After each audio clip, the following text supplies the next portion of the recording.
They had an opportunity to play basketball, right? A guy like Bona got an opportunity to be out there and get some good reps, get some game minutes, get some good time out there.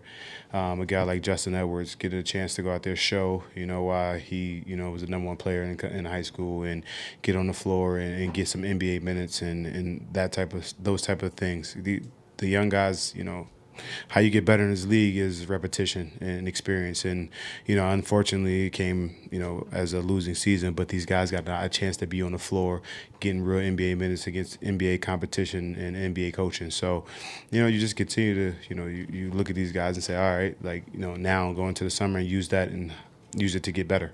What are kind of the next steps for you as you approach the off season, just to get the hip right and then, Yeah. just whatever else comes? Yeah. This for me is just continue to, keep the bond in the body as sharp as possible. I think, being a part of this season showed you I want to at least go out winning.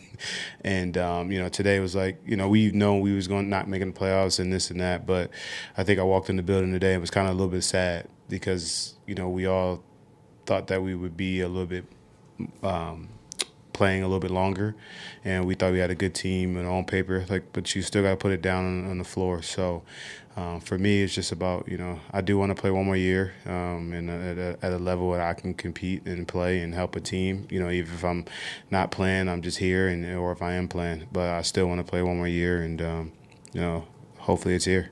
Beyond the injuries, why did this season not go the way you guys hoped it would and thought it would at the start?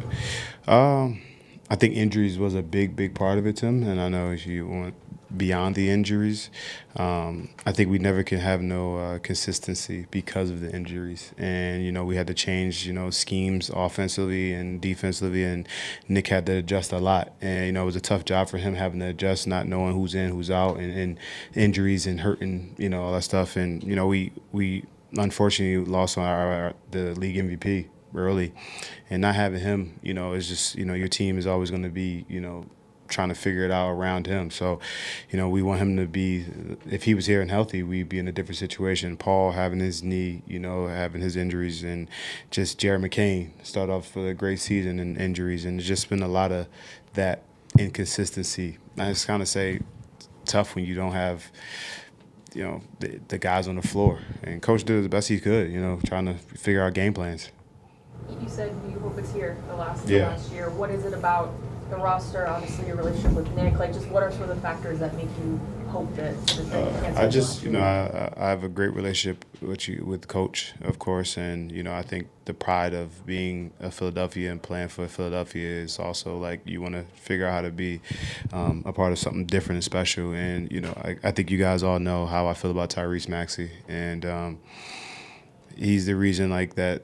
It's just been a blessing to be a part of this because he's such a phenomenal kid and a phenomenal talent. So, but this organization, deserves to be at the top of the top, and this city deserves it. So, I want to be a part of that. Hopefully, I can.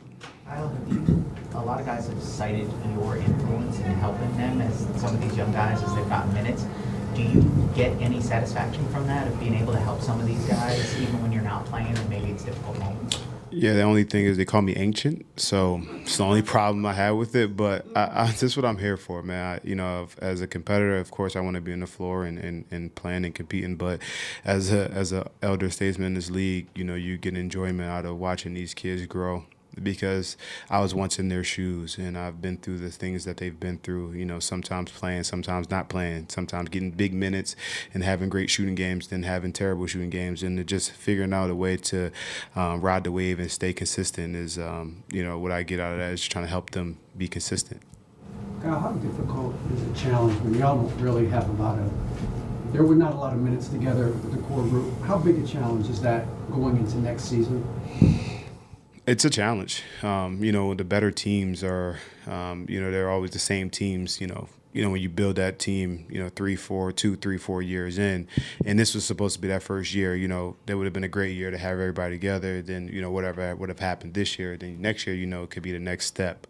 But like you said, not having everybody is kind of like to restart, but we do know each other, personality-wise, and know what the abilities that we have on the floor. So it can be a challenge, but I think it'd be a fun challenge, especially, with how hungry guys are going to come back next year. All right, thanks, Kyle. Thank you, guys.